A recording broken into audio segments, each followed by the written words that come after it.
Hello again, welcome back everyone. Liquor Hound here with you. Thank you for joining me for another Spirit review video. And today we're going to be taking a look at the brand new 1792 Sweet Wheat Bourbon. Now this is coming to us from the same distillery, the Barton Distillery there in Bardstown, that gives us the 1792 Ridgemont Reserve. Now that bourbon is actually an 8-year-old rye bourbon, so you 51% or more corn, then rye, and a little bit of barley. This, being the sweet wheat, is, you guessed it, a wheater bourbon. 51% or more corn, wheat, and then barley. Now, they're not telling us the percentages, so we don't know how much corn, how much wheat, how much barley, but they will tell us it is an 8-year-old bourbon, just like the Ridgemont Reserve is. It is bottled at 91.2 proof, and it is retailing right now roughly around $33 to as high as $40. Now, let's go ahead and get to the aromatics on it. It has a beautiful bronze color, very, very dark. It doesn't, to me it looks a little darker than most young bourbons, 8-year-old, 10-year-olds and under. Looks a little bit darker to me. Wow. Great nose. Lots of brown sugar. A little bit of caramel, red fruits, orange essence in here as well. Peaches. There's actually peaches on this one.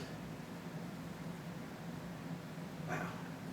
Kind of have to move that glass around, different parts of levels in the glass to find those real small nuances of aromatics. Yeah, there's definitely peaches on this one. Cinnamon, oak, cedar, and an old leather aspect as well. Very nice. Okay, let's get to the palate.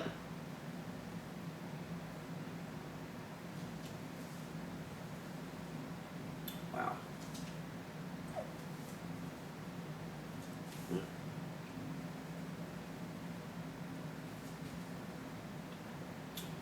Wow.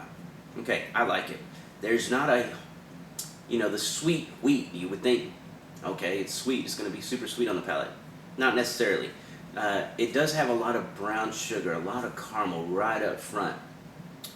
And it actually feels rich and yet soft on the entry. But it's not overly sweet by any means. I wouldn't classify this as a really sweet bourbon.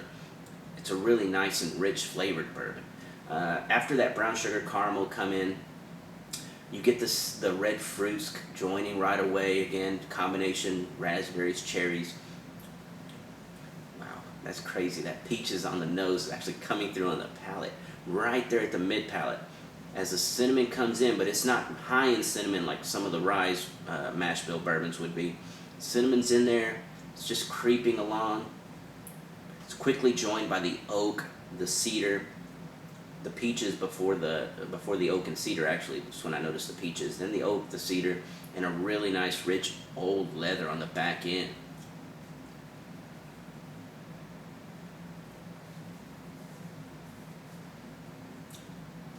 Wow.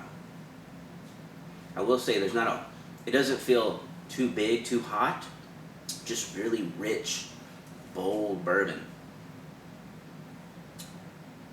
I think they got the 91.2 proof. I think that's pretty much spot on for it. You don't want it to be, too higher in ABV and then it starts feeling out of balance. This is really nicely balanced. Again, it's not really sweet like the name describes it. But the wheat aspect is definitely in there. Wow. I'm trying to think how it actually rolls again.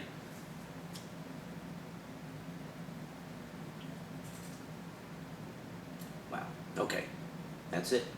Brown sugar caramel, orange essence, raspberries, cherries, more cherries and raspberries. Right after that, a little bit of peaches. The cinnamon comes in, the oak joins. Fruits are still lingering throughout. Right there at the top of that mid palate, I'm starting to get like a bitter chocolate aspect. And I think that's the tannins from the oak combined with that caramel brown sugar element that's still rolling throughout. Almost bitter chocolate right there on the top. Cedar, oak together. There's some doughiness to it. And again, doughiness, people ask me all the time, what does that mean? It's kind of like a fresh baked dough when you're allowing it to rise, when you can smell that especially if it was a wheat dough where you're smelling the wheat and the yeast together, or maybe like a warm yeast roll in the center. But in this case, there's a little element of that, but not too much. It actually feels like a much older bourbon to me than an 8-year-old, especially on the finish, because these flavors are going on and on. That old leather that crept in, it's usually found in old bourbons.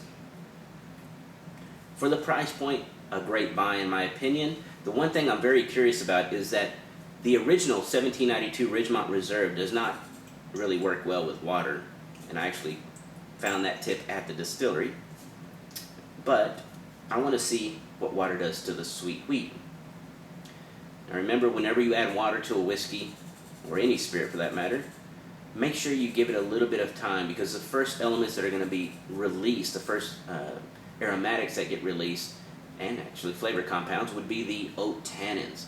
So if you pour water in it and you go to sip it right away, you're just going to feel more oak, alright? So you have to let that kind of dissolve and breathe a second. That's why I'm giving it a good little swirl. Aromatics, everybody's still there, maybe just not quite as bold. Peaches come out a little bit more with that water. Alright.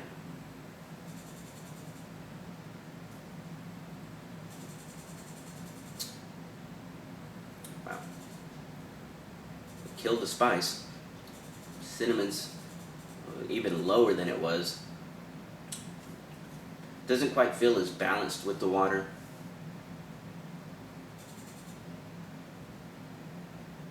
I think it bumps up the sweetness up front. It does bump up the sweetness just a little bit, but then it kind of kills that cinnamon swell. It kind of makes that transition feel a little less,